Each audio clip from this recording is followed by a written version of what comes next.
Well, good morning, everyone. I'm very conscious that we had a wonderful party last night, and the caffeine levels are probably dipping since breakfast, so I will try and keep to time. I'd first like to say thank you for the invitation to talk, and also to be part of this wonderful celebration. As Morten says, we have had a long-running relationship with Norner, so it's very important for us to be part of this. I think the agenda was very well put together because I can follow immediately on from Roy's discussion and his answers to the question and say there are opportunities for use of CO2 to create value. And I'm just going to talk to you about one small aspect of that we're working on. So let me first introduce the company, because most of you will not have heard of it before. We were, as Morten said, we're spun out from Imperial College, from the chemistry department there back in 2011. We have, as part of our initial seed funding, we had support from Imperial Innovations, now called Touchstone Innovations, but also Norner were part of that. So Norner are still a shareholder in this company. We've since raised more money. We've also been fortunate enough to get some grants and awards. I would like to specifically mention the Horizon 2020 SME Award that we heard we'd successfully secured the week before the Brexit vote. So you can imagine where the whole of our company voted. Unfortunately, we didn't rule the day. So I'm also going to talk a little bit about Charlotte, who is our founding professor. And Charlotte, although she still has a full-time academic career, and she's now moved from Imperial to Oxford, where she works alongside Dermot O'Hare, Charlotte remains a very key part of the company, and it's fantastic for me to have the opportunity to work with her and have someone who isn't involved in the day-to-day. The other founding scientist is our day-to-day technology manager, but someone who can come in and bring her experience and her critical challenge to help us shape the future, the technical future of the company. So a very important role that she plays with us. Important that we are, though, a company, and I don't plan to go through all of this, but I did want to say, and I think Alan's talk first thing yesterday was very, it struck a lot of chords with me, because it's important how you develop processes and a business. It's important that people recognise within the business as well as outside that we're no longer an academic research group, and that's why I was brought in, to actually identify all the things we need to do to become a company. And it's very important that we grow up and evolve, and we are a little bit younger than Norner, but we are on a very big learning journey as well as trying to develop our technology. And a big step for us has been moving out of the incubator facilities at Imperial into our new facilities just south of Manchester in Alderley Park. It's it's a small world in some ways, because this was formerly an ICI site, then an AstraZeneca site. Fantastic facilities. For a business person, somewhat unbelievable that they've moved out of them, but creates a great opportunity for other companies to make use of them. And it's enabled us to grow our area, to actually get new equipment in and get new people into the team. And although it won't be on this site, very close by, we're also building our first demonstration unit. And so again, from what Alan was talking about yesterday, very important that we can demonstrate even the elements of our technology that we expect our customers to adopt. So a little bit about the technology. We have a number of patents covering this chemical technology, and the fundamental premise of this is that it takes very unreactive carbon dioxide and allows us to do an alternating copolymerization reaction. So essentially, in the presence of our catalyst, you can replace every other unit of your polymer with a carbon dioxide unit. It's chemically reacted in, and this all happens at the similar operating conditions to current processes to make the standard homopolymer. So that means it can be retrofitted onto existing assets. This is different though, and I think Steve made the comment yesterday when she was talking that these materials with carbon dioxide in the backbone have different properties. And sometimes there's some very beneficial sides of that, but not for every application potentially. So being able to vary how much CO2 is in there to balance the benefit of using CO2 with the properties that you want, it's important to be able to tune the amount of CO2. And our most recent catalyst development has taken to a system that allows that tunability. And this is very hot off the press. This is one of the first times we've spoken about this in front of a public audience. So I hope that we've got something exciting to share with you. So, as I said, important to have those two things. It's able to be retrofit on existing assets, and it's a tunable system. You can vary the CO2 utilisation. We're specifically focusing, and for anyone who's not a chemist, this is the closest we'll get to chemistry today. We're specifically focusing on the reaction of epoxides and carbon dioxide, and in particular propylene oxide. And that's because propylene oxide is the workhorse monomer, the feedstock, for a very large polymer industry at this stage, which is the polyols for polyurethane. And that's an attractive first market for us because obviously an existing market that can adopt the technology is a good place to start for a new business.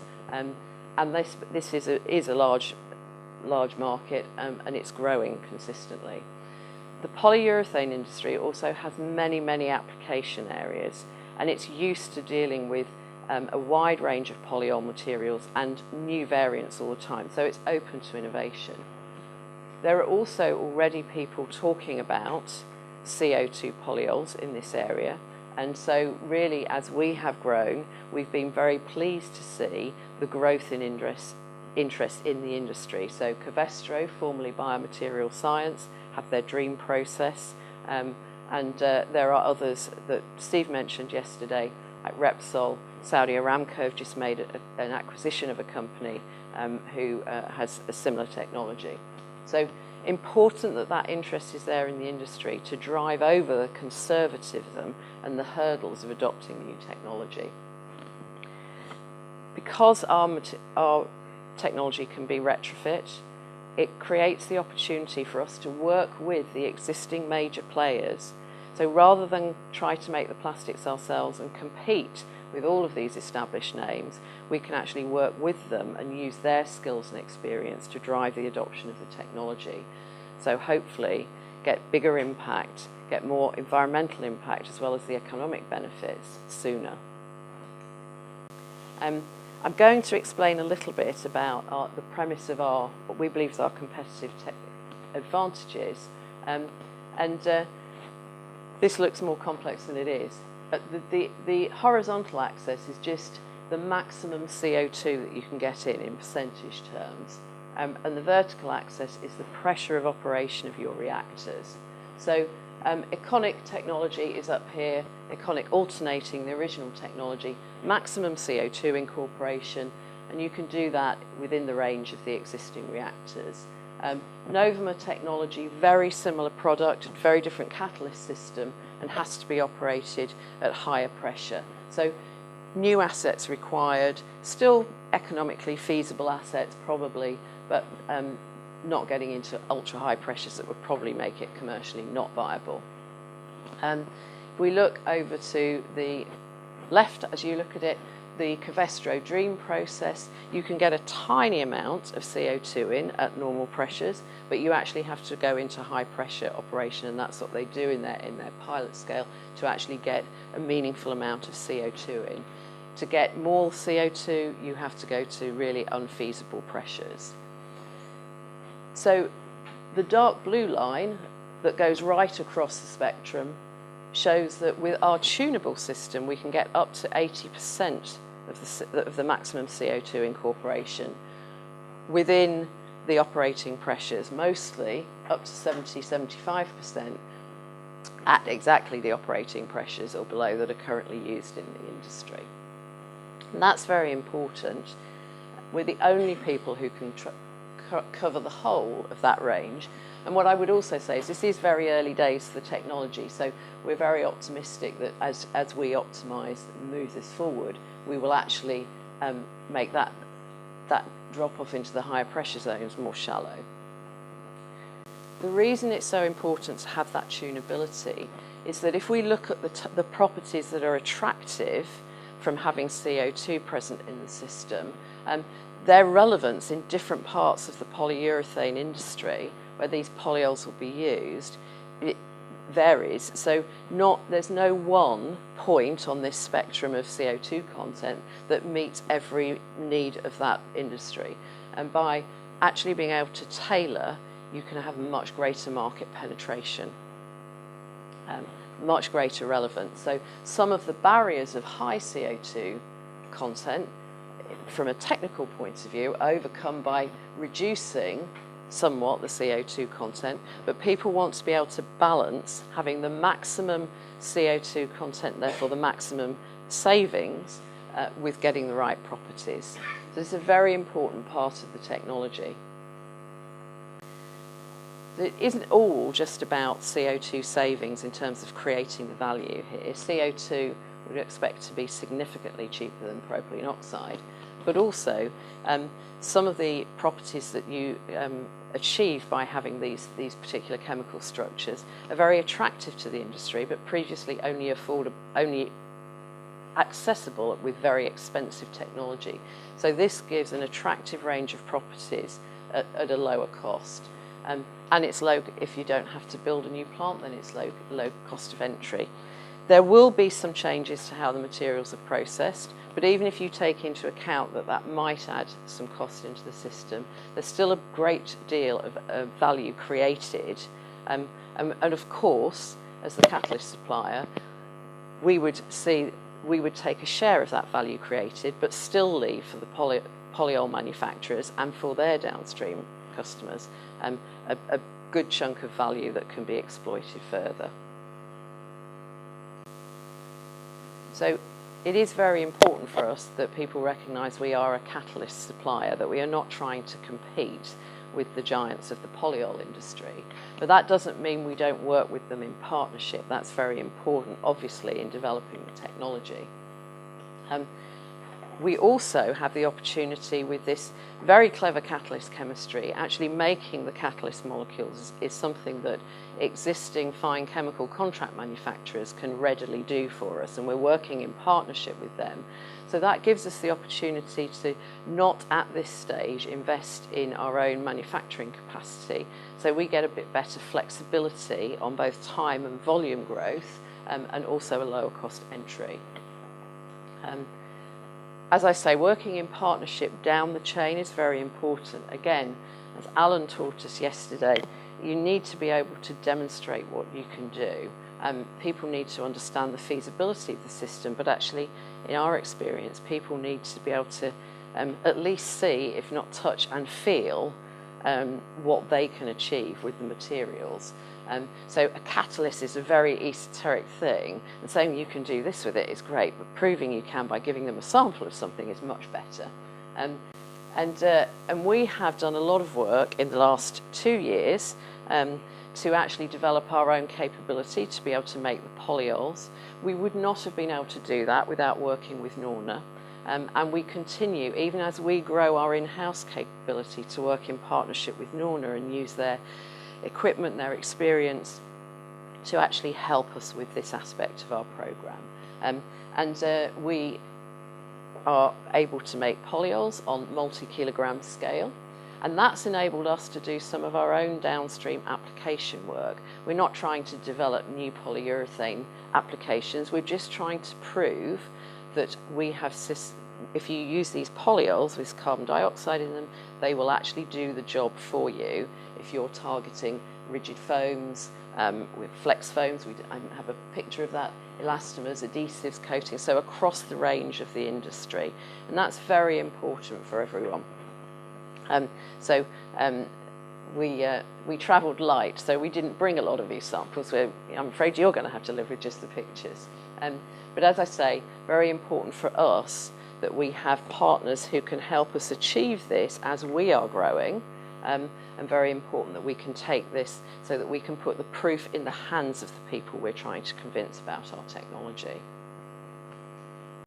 I'm going to talk now about the sustainability side of things. I'm sure that probably most of the business people who are sat in this room recognise that everyone thinks this is important.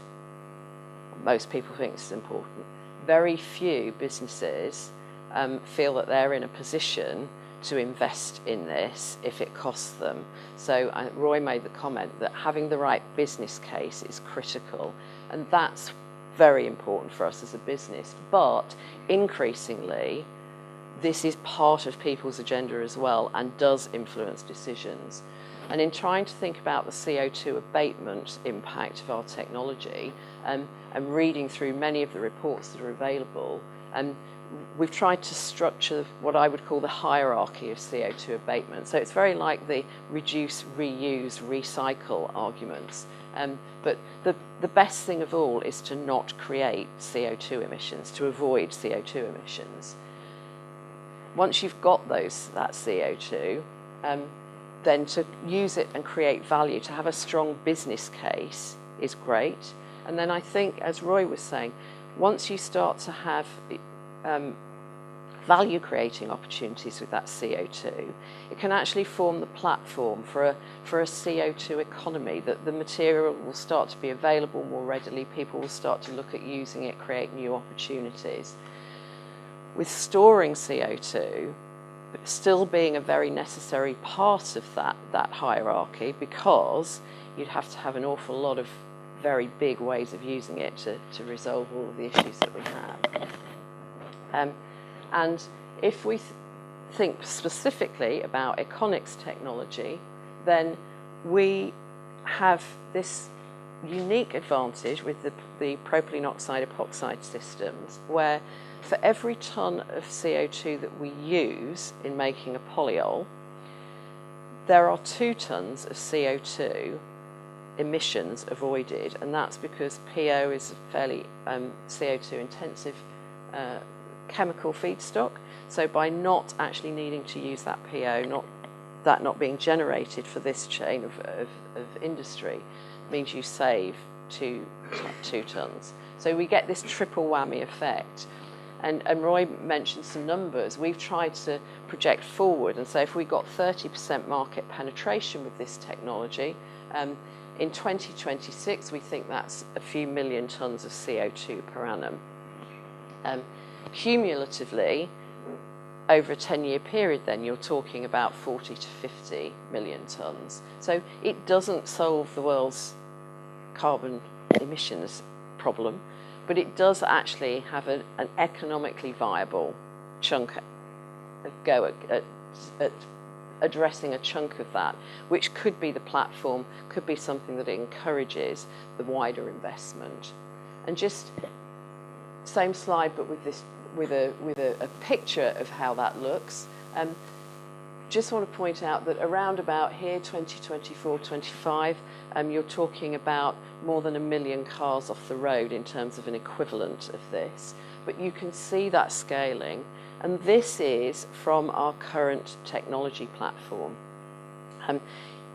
The technology as patented and as we're developing it focuses on a range, or the technology has potential for a range of different chemical transformations. We're focusing on one targeted at a specific market, and there will be more things that you can do. The challenge for us as a business is to be successful and earn the right to develop the next applications from having a successful platform and funding and income to actually support that.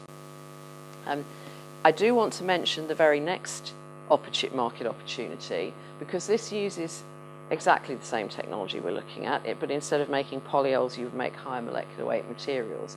And this is something, again, Steve referred to some early work that Norner had done to help understand what the potential is here, and to really see that there is a real opportunity for a next market. So the graphs we showed before will be built on. There are bigger things to come from this technology.